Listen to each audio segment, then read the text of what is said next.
Hey guys, welcome to Wood.Work.LIFE. In the last video, I had Dustin Stelzer from ElectricianU come over, and we wired up my workshop together. This is the finished product. I'll share more about that soon, but in exchange for wiring all of the electricity and helping show me how to run all these outlets, I ran 13 110s and 3 220 volt outlets. I built him a live edge walnut coffee table. But by the time we were done doing all the wiring, we only had about 24 hours left to sand, assemble, and finish a table.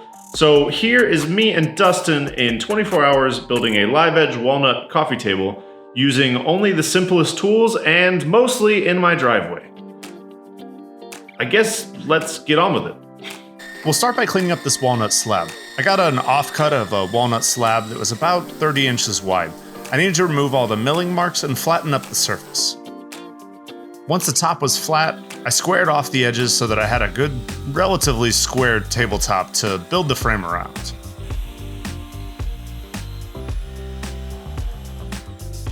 This project was also the last hurrah for my 6-inch joiner. 6-inch joiners are fine, but when you're building furniture, the width is a challenge, but the length can be a challenge too. No matter how many times I tried with this, I just couldn't get a square edge, so I went ahead and ripped the thing in half.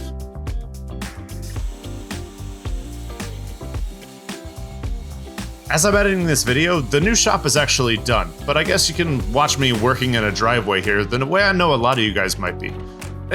I know a bit of a challenge, and you're always challenged with the capacity and the accuracy of some of the contractor grade tools, but if you just take a couple extra precautions and be patient and make sure you double check all your measurements, you should be fine. After I ripped the piece in half, I ripped it down to some approximately 2-inch by 2-inch blanks that I was going to use for the leg stock. The smaller stock my joiner could handle, and then I was able to rip the other face to be square. That way I had 4 square leg blanks that I could use. With the leg blanks now milled up and square, I selected which part of the stock I was going to use for the legs. With the kind of wormy and damaged nature of the top, I used some sapwood and some of the damaged and miscolored areas of the legs just to kind of give that table a little more rustic look.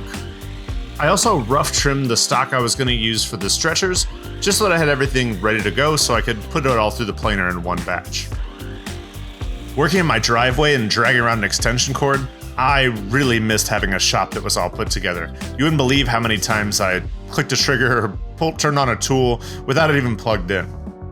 After mocking up the aprons against the slab top, I decided to trim down just a little bit to make it look a little bit less bulky. From there, it was time to plane all the stock to its final dimensions so I could start putting everything together. The new shop has a new big 20-inch joiner, but I have to admit, this DeWalt is still probably going to hang around. It's just so useful with its size and portability. We'll see.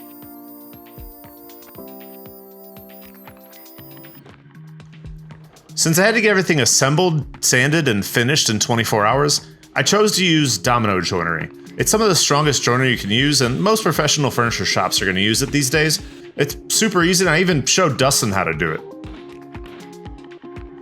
Building on this temporary workbench, or essentially a plywood cart, one of the first things I realized I'm going to need in this new shop is a proper assembly table, so that's going to be coming soon.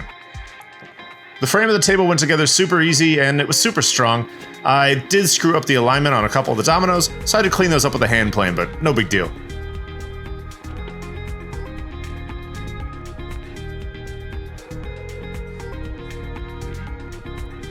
Once it was assembled, I sanded the whole thing up to 220 so that I could put a finish on it.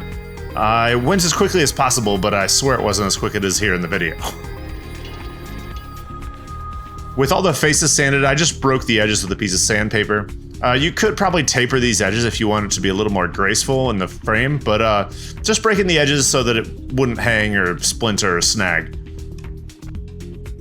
And of course on walnut, when you want to finish it up in one day and have the first coat dry and ready to go within a couple minutes, I went with shellac. This is just some off-the-shelf shellac, not the homemade stuff, but it still works pretty good. The one problem I had with this is it was raining for like the last 2 weeks, so everything kept clouding up. I tried my best to salvage the finish with buffing it out and applying multiple coats, but it really wasn't that great. Dustin said it cleared up a little bit once he got it back to Texas. Maybe that drier air just let everything clear up. Before I finish the top, I wanted to give it a final sort of hand planing, sanding, and just clear up any defects that I found on the top. To do this, I like to pop the grain with a little bit of mineral spirits. Dustin was really curious about how this is going to affect the color, but mineral spirits is essentially neutral and it's not going to affect the color of your wood very much, but it will highlight any glue marks or any sort of defects or sanding scuffs or burns. So I went after that and used a scraper just to clear up any imperfections in the top. After the top was as perfect as I was going to get it in a day, I put on 4 coats of shellac just so that it would be clean and protected. Again, I knew this stuff was going to bloom because of all the humidity, but it was the only way I could salvage it. For a table put together in 24 hours, it really turned out pretty cool. I wish I could have done better on the finish. I mean, to me, quality woodworking really comes down to good finishing, so remember that. Well, this is the table. Yeah, we got through it. The finish is okay. So don't apply finish when it's raining. We were really trying to rush through it and get this table finished. You'll probably see in my Instagram feed. I'll put some photos of what the finish looks like. When you apply really any finish while it's raining, the humidity will get in there and it'll cause clouding. It's called bloom. That'll happen with most finishes. So we finished this in a shellac. It's not great. So you still have some more work to do.